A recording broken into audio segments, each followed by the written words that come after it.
Assalamualaikum warahmatullahi wabarakatuh. Kami kelompok 2 dengan anggota Nada Asti Habibah, Sinta Yunita, Eka Wulandari, dan Safira Ayu Lestari akan mempresentasikan materi etika profesi guru dengan judul Definisi, Syarat, Tugas, Peran Guru. Yang pertama, guru adalah semua orang yang mempunyai wewenang serta mempunyai tanggung jawab untuk membimbing serta membina murid. Latar belakang pendidikan bagi guru dari guru lainnya tidak selalu sama dengan pengalaman pendidikan yang dimasuki dalam jangka waktu tertentu. Adanya perbedaan latar belakang pendidikan bisa mempengaruhi aktivitas seorang guru dalam menjalankan kegiatan belajar mengajar. Namun, karena tidak sedikit guru yang diperlukan di madrasah, maka latar belakang pendidikan seringkali tidak begitu dipedulikan.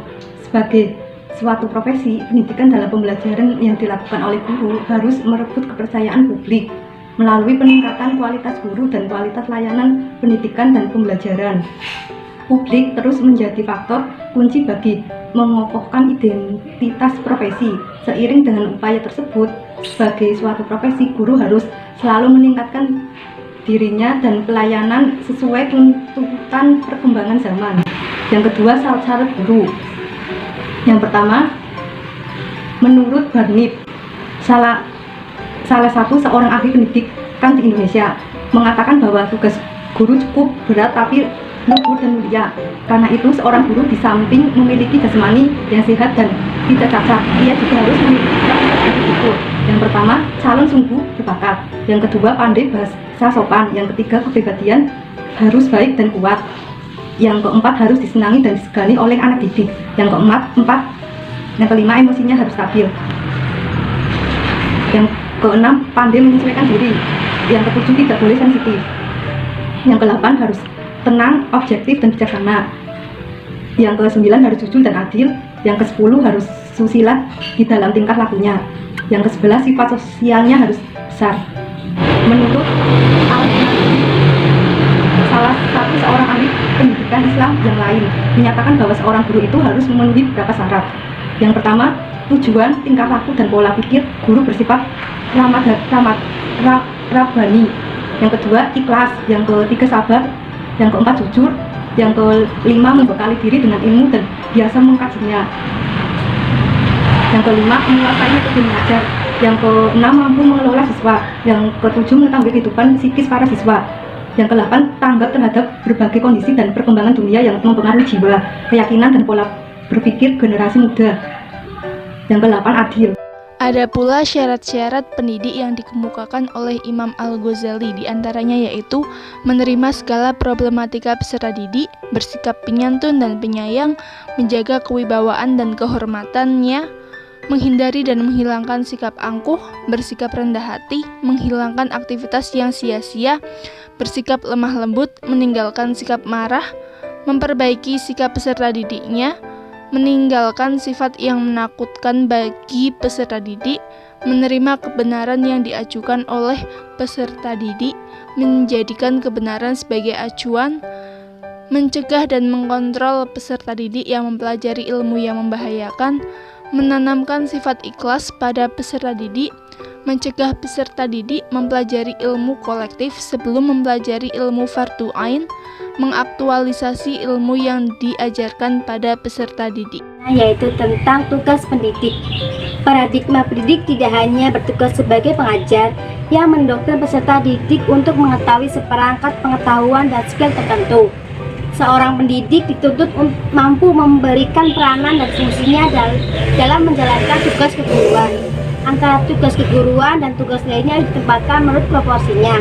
Terkadang seorang terjebak dengan sebutan pendidik, misalnya sebagai orang yang mampu memberikan dan memindahkan ilmu pengetahuan, transfer the knowledge kepada orang lain sudah dikatakan sebagai pendidik. Oleh karena itu, fungsi dan tugas pendidik dalam pendidikan dapat dikategorikan menjadi 3 bagian, yaitu mediator, supervisor, dan evaluator. Tugas-tugas pendidik amat sangat berat, tidak saja melibatkan kemampuan kognitif tetapi juga kemampuan afektif dan psikomotorik. Profesionalisme pendidik sangat ditentukan oleh seberapa banyak tugas yang telah dilakukan, sekalipun terkadang profesionalismenya itu tidak berimplikasi yang signifikan terhadap penghargaan yang diperolehnya. Yang keempat adalah peran guru. Nah, Fatah Yasin ini menyebutkan sebagaimana yang dikutip dari Jamarah, ia merinci peran guru ini sebagai berikut. Yang pertama adalah korektor. Jadi guru ini berhak menilai dan mengoreksi sikap, tingkah laku, dan perbuatan peserta didik, dan nilai yang baik itu akan dipertahankan dan nilai yang buruk itu akan diubah untuk menjadi lebih baik. Yang kedua ada inspirator. Nah, inspirator berarti guru ini harus memberikan petunjuk seperti inspirasi untuk belajar yang baik. Nah, inspirasi ini bisa berasal dari pengalaman guru atau pengetahuan yang didapat dari guru untuk menyelesaikan permasalahan yang dihadapi oleh siswa. Kemudian informator. Nah, sudah jelas bahwa guru ini memberikan informasi tentang perkembangan sains dan teknologi di samping setiap mata pelajaran yang diprogramkan oleh guru. Jadi informasi ini harus sesuai dengan kebutuhan siswa. Jadi dapat dipahami oleh peserta didik. Kemudian guru juga berperan sebagai organisator. Jadi guru ini mengelola kegiatan pengolahan aktivitas akademik, menyusun tata tertib kelas, menyusun kalender akademik, dan sebagainya. Nah, semua ini diorganisasikan agar pembelajaran di kelas dapat berjalan secara efektif. Kemudian guru sebagai motivator. Jadi guru ini harus memotivasi siswanya agar semangat dan bergairah dalam belajar.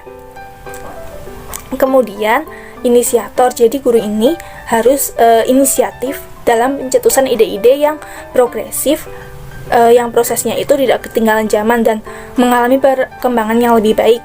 Kemudian sebagai fasilitator, berarti guru ini menyediakan fasilitas belajar yang baik, kemudian dapat tercipta lingkungan belajar yang menyenangkan dan memudahkan aktivitas siswa. Kemudian guru sebagai pembimbing, berarti guru ini membimbing siswa untuk menjadi manusia yang berperilaku yang baik sesuai dengan tata tertib dan norma-norma yang berlaku. Kemudian juga guru ini mendidik atau membimbing siswa untuk mandiri dalam belajar. Nah, kemudian demonstrator, berarti guru harus menjelaskan penjelasannya melalui peragaan alat seperti APE, kemudian dengan lagu-lagu, tepuk-tepuk, gerak tubuh, sehingga memudahkan pemahaman siswa, juga lebih mudah untuk diingat dengan gerak-gerak tersebut.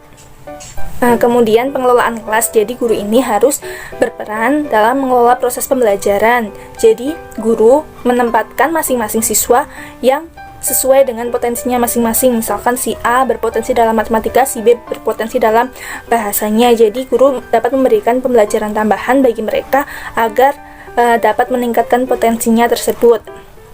Kemudian mediator, berarti guru ini harus memiliki pengetahuan dan pemahaman yang cukup tentang berbagai jenis media yang digunakan dalam pendidikan, seperti misalkan HP, laptop, dan guru ini harus dapat menggunakan semua yang ada di media pendidikan tersebut, sehingga pembelajaran akan berjalan secara efektif dan efisien dan juga secara optimal.